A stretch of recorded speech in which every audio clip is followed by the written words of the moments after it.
of the things that I like about events like this is it's nice to get back to the community. It makes it easy to do that because the organizers put together the events, and all you really need to do is show up with a smile and a check for your donation, and you're off to the races.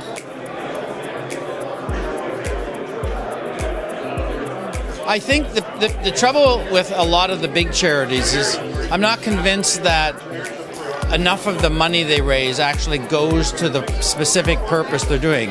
I've been involved in lots of charities.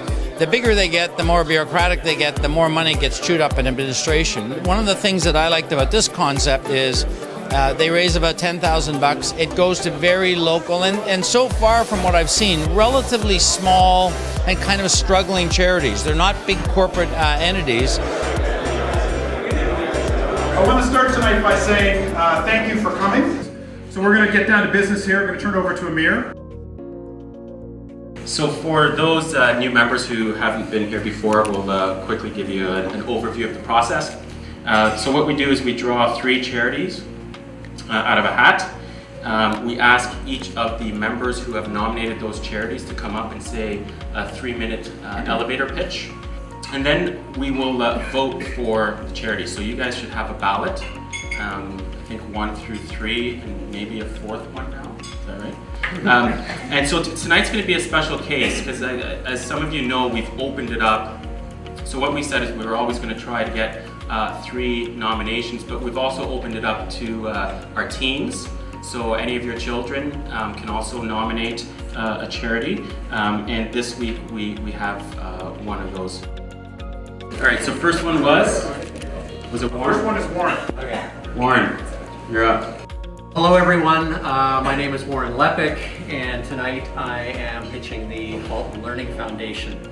Now, in our community of an upper middle class community, it's really kind of hard to visualize, and at this beautiful venue, that there are single parent families, kids that are living in government housing, and there's a lot of people that go without. And what government funding there is usually goes to things like computers that everyone benefits from rather than personal needs. And they're making a big difference in the developmental stage in a student's life to get them on a positive and productive path. So this is why I'm recommending the Halton Learning Foundation. Thank you. Number 2, Heartache to Hope. Recently, I had a patient come into my office who had delivered both of her kids. Found out that her husband, 6 months after the birth of her last child, a good friend of mine committed suicide. And pretty unexpected. You wouldn't expect this to happen. So I'm reaching out to you guys tonight, guys and ladies, of course. This is a new charity. They fulfill the criteria that we're looking for. They're local. They're run by our people from our community. So they're going to serve us, they're going to serve these families, and they're going to help these kids get a good start. So sorry I'm emotional because it's a close family to me. So Matthew, you're up with ROC. Evening everybody. Retail Centre for Kids, or ROC, is the largest accredited children's mental health provider in the Halton region.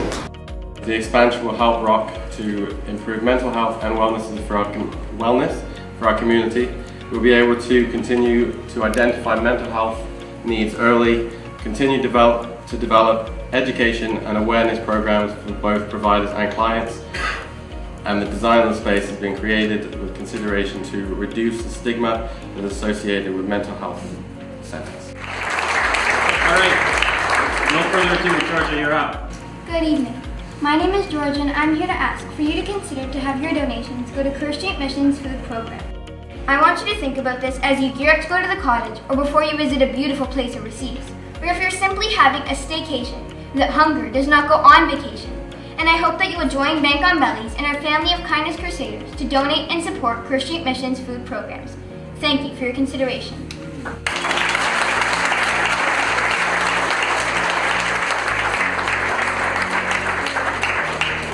So everyone's got a ballot. If you don't have a ballot, just let us know, and we're going to have a couple of pens going around so you guys can vote.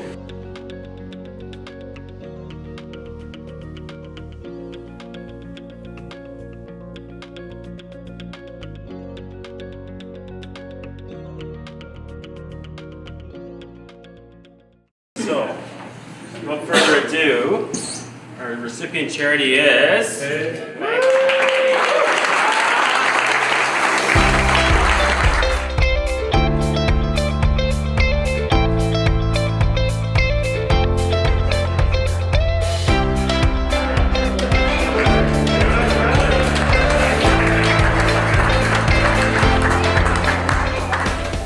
I'd say the main thing is that you get a direct impact, and you see the impact when the people come up the week after from the charity, and they give it's really a personal impact on the charity, and you see the personal involvement.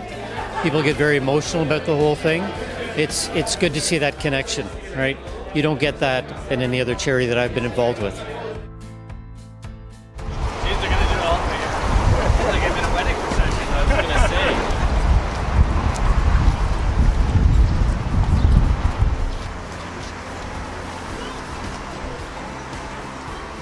We've grown since the last time we've seen you, and a special friend of ours pitched. A special friend of ours. Yeah, so she did a great pitch at the last event.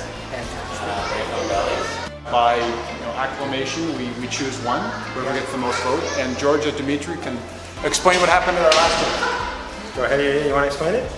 So I did my pitch, and then they came back, and after they counted all the votes, because all of the men vote at the end of all the pitches, and I ended up winning. That's fantastic.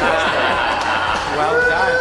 So why don't you guys show the And she did great. So I've heard you speak, so I know you're convincing. She was fantastic. So it's a small check. Wow, that's fantastic. How was you guys? Amazing. That's right. Amazing. Very good. So well done, Georgia. A lot of people aren't aware of the issue of poverty in Oakville. But because of the high cost of housing and the high cost of living here, it's actually a significant need. There's over 12.4% of children, about 8.6% of adults. If you adjust the low-income cutoff with the cost of living, it's actually significantly more than that. And so the estimates are anywhere from 18,000 to 25,000 people in Oakville that are struggling to put food on the table and pay for rent every day. This will enable us to purchase fresh and healthy stuff, which really makes a difference, especially for the younger families with younger kids. So I would say the $18,000 over the next 2 months will enable us to fill our fridges pretty consistently with a lot of things that families would really appreciate, from bananas to tomatoes to lettuce and again other produce. I would like to say a big thank you to the 100 Guys Who Care. Thank you for supporting us in this initiative, for responding to Georgia, and thank you for the ongoing support of families in the community. Because we say all the time that it's not about supporting Kerr Street Mission. It's about responding to people that are in need and have asked for help, and need the community to rally around them to be able to get to a better and brighter future. And that's what this is helping us do. So 100 Guys Who Care, thank you.